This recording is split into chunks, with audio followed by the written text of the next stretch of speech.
परमेश्वर में आपको प्रेम भरा नमस्कार। आज हम सीखने वाले हैं कि परमेश्वर के पहाड़ी उपदेश। पहाड़ी उपदेश परमेश्वर ने अपने चेलों को बड़े ही पहाड़ी उपदेश दिए थे। वो हम सीखेंगे मत्ती के चैप्टर 5 में से पहला वचन हम पढ़ेंगे। वह इस भीड़ को देखकर पहाड़ पर चढ़ गया और जब बैठ गया तो उसके चेले उसके पास आए और वह अपना मुंह खोलकर उन्हें यह उपदेश देने लगा।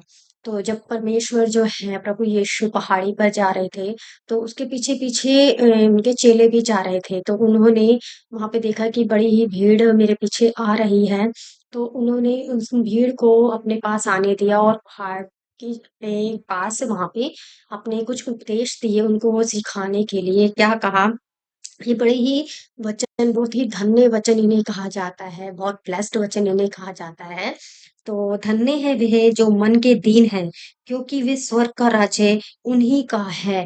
परमेश्वर ने यहाँ पे वचन बड़े ही स्पष्ट रूप से यहाँ बताया है कि धन्य है वे जो मन के दीन हैं, जो दीन हैं, नम्र हैं, है ना? और दूसरों के ऊपर दया करते हैं। तो वो क्या है? वो स्वर्ग के राज्य उन्हीं का ही है, स्वर्ग का राज्य उन्हीं का ही है। तो परमेश्वर ने दीन लोगों के लिए स्वर्ग के राज्य को दिया है। हालेलुया। दूसरा है धन्य है वे जो शोक करते हैं, क्योंकि वे शांति पाएंगे। शोक करते हैं, शोक करने का मीनिंग यहाँ पे क्या है? जो किसी न किसी कारण से सताए जा रहे हैं, जो प्रभु यीशु के नाम पे, क्योंकि लोगों को लगता है ये धर्म है, तो वो उन्हें सताते हैं, उन्हें परेशान करते हैं कि तुमने धर्म परिवर्तन कर लिया है ना? उन्हें किसी न किसी तरीके से ताड़ना दी जाती है, उनके ऊपर हाथ उठाया जाता है, उनको मारा तक जाता है, उनको गालियाँ दी जाती हैं, उनको इतना सैक्रिफाइस करना पड़ता है जो लोग प्रभु यीशु के अनुसार चलते हैं। तो परमेश्वर कहते हैं कि धन्य है जो शोक करते हैं, मन में उदास हैं, है ना? और कहीं न कहीं परेशानियों को झेल रहे हैं और ऐसी बहुत सारी प्रॉब्लम्स उनकी लाइफ में है, लेकिन फिर भी वो सैक्रिफाइस कर रहे हैं। तो परमेश्वर ने बोला है कि वो शांति पाएँगे, क्योंकि परमेश्वर का वचन सत्य है, जो उनके लिए खड़ा है, सत्य वचन पर खड़ा है, परमेश्वर उन्हें अपनी शांति से भर देंगे। वो दुःख में भी चलेंगे, तो परमेश्वर उनके ऊपर जो वो दुःख लगेगा, वो दुःख नहीं, उनको शांति लगेगी, क्योंकि परमेश्वर का सामर्थ्य उनके जीवन में काम करेगा। हालेलुया! अब अगला वचन है, धन्य है वे जो नम्र हैं, क्योंकि वे पृथ्वी के अधिकारी होंगे। जो लोग नम्र हैं, जो लोग दीनता से चलते हैं, लोगों पे दया करते हैं, मन में एकदम किसी को देख के उनके जीवन में ऐसा लगता है कि मैं इसके लिए कुछ कर जाऊँ, है ना? लोगों के मन में उनको लगता है कि ये कितने दुखी हैं, क्यों ना मैं इसके लिए प्रार्थना करूँ, क्यों ना मैं इसकी मदद करूँ। जो लोग नम्र हैं, वो ही पृथ्वी के अधिकारी होंगे, दुष्ट लोग पृथ्वी के अधिकारी नहीं होंगे परमेश्वर के वचन के अनुसार। धन्य हैं वे जो धार्मिकता के भूखे हैं और प्यासे हैं, क्योंकि वे तृप्त किए जाएँगे। धन्य हैं वो धार्मिकता के भूखे हैं, परमेश्वर को पाने के लिए, परमेश्वर के वचन को सीखने के लिए, परमेश्वर के रास्ते पे चलने के लिए और परमेश्वर को खोजने के लिए जो बार-बार प्रयास करते हैं। उन्हें इतनी भूख रहती है कि हम परमेश्वर के पास बैठें, परमेश्वर से बातें करें, परमेश्वर की संगति करें, उनके साथ पिता परमेश्वर के साथ धन्यवाद करें, है ना? जो परमेश्वर को हर पल खोजते रहते हैं, हर एक चीज़ उनके अनुसार करने की खोज करते हैं, वो धन्य लोग हैं। और परमेश्वर उन्हें तृप्त करेंगे अपनी शांति से, अपने आनंद से, अपने धीरज से, अपनी कृपा से, अपनी भलाई से, अपनी हर एक चीज़ से जो परमेश्वर की ओर से मिलती है, वे उन्हें भर देंगे। हालेलुया! फिर उनके जीवन में कष्ट भी आए, तो वो उन्हें जो है बुरा नहीं लगेगा, उनसे सहा जाएगा, क्योंकि वो सामर्थ परमेश्वर की उनके जीवन में होगी। हालेलुया! धन्य है वे जो दयावंत है, क्योंकि उन पर दया की जाएगी। जो लोग दूसरों पे दया करते हैं, तरस खाते हैं, उनसे प्रेम रखते हैं, उनके लिए कुछ ना कुछ करते हैं, तो परमेश्वर का वचन यहाँ पे कहता है कि उन पर भी दया की जाएगी। उन पे भी परमेश्वर अद्भुत रीति से काम करेंगे। हालेलुया! धन्य है वे जिनके मन शुद्ध है, क्योंकि वे परमेश्वर को देखेंगे। जिनके मन शुद्ध है, जिनमें कोई भी कपट नहीं है, जिनमें कोई भी किसी के प्रति बैर नहीं है, जलन नहीं है, गुस्सा नहीं है ना? और पवित्रताई से काम करते हैं, सच्चाई पे चलने की कोशिश हर पल उनके जीवन में लगी रहती है, जिसके लिए उनको कई सारी कठिनाइयों का सामना भी करना पड़ता है। पर वो मन के शुद्ध हैं, वो किसी का नुकसान करने के लिए कभी भी तैयार नहीं होते, चाहे उनको अपना नुकसान सहना पड़े वो सह लेंगे, लेकिन अपने लाभ के लिए कभी भी किसी का नुकसान वो नहीं करेंगे क्योंकि उनके मन शुद्ध है ना? शुद्ध मन वाले लोग बहुत ही अच्छे होते हैं, वो कभी किसी का नुकसान नहीं कर सकते और वो हमेशा दूसरों की मदद ही करेंगे, चाहे इसके लिए उनको किसी चीज़ के लिए भी अगर नुकसान भी उठाना पड़े, तो वो नुकसान तैयार उठाने के लिए तैयार रहते हैं, पर कभी भी किसी के साथ वो गलत नहीं करते क्योंकि उनके मन शुद्ध हैं। अब हम पढ़ते हैं नेक्स्ट क्वेश्चन। धन्य है वे जो जो मेल कराने वाले हैं क्योंकि वे परमेश्वर के पुत्र कहलाएंगे। मेल मिलाप मेल कराने वाले हैं।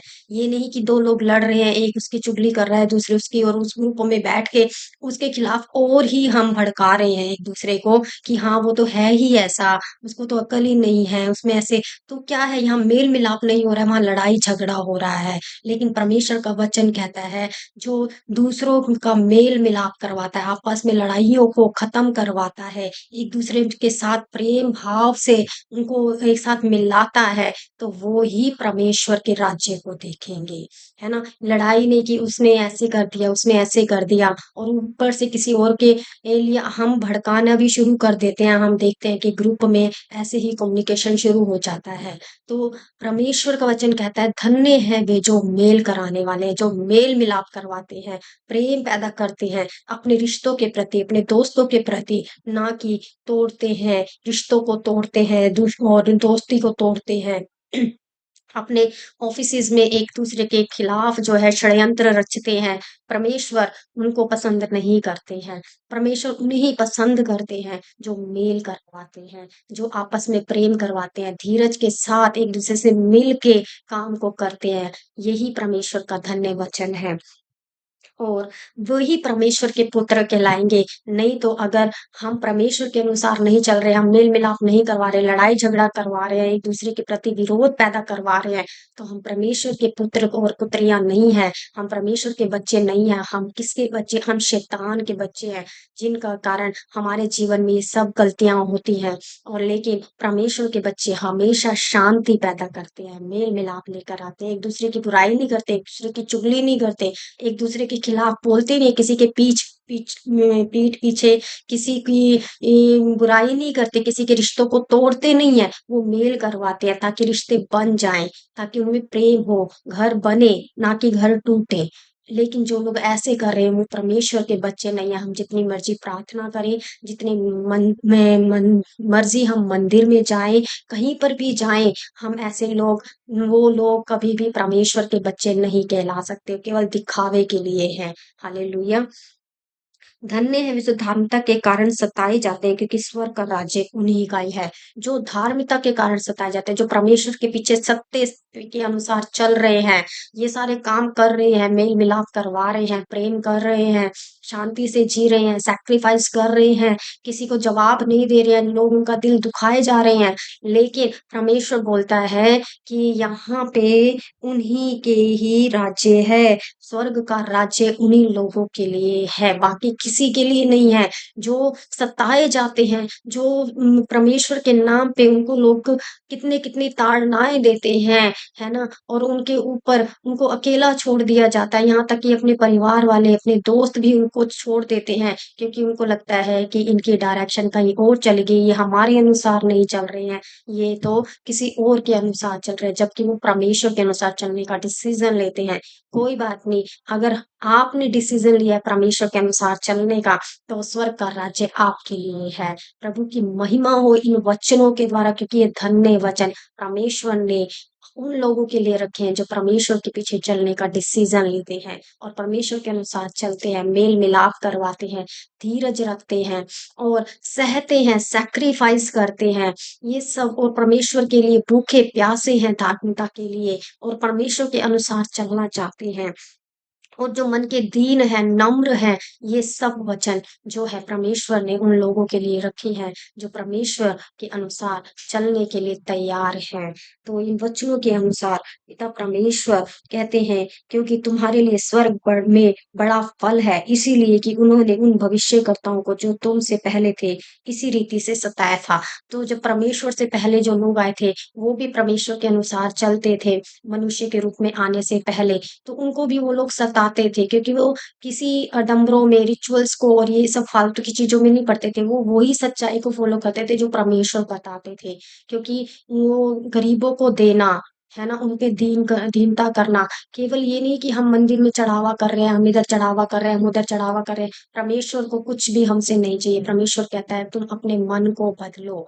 जब हम अपने मन को बदलते हैं, तब परमेश्वर हमारे निकट आते हैं और परमेश्वर के बच्चे हम बन जाते हैं। किसी चीज़ के प्रभु को कोई हमारे जीवन से भूख नहीं है, सब परमेश्वर का दिया हुआ है। परमेश्वर क्या ही करेंगे? परमेश्वर को कुछ नहीं चाहिए हमसे, परमेश्वर को केवल हमारा मन चाहिए। प्रभु इस वीडियो के द्वारा आपको बहुत ब्लेस करे। God bless you.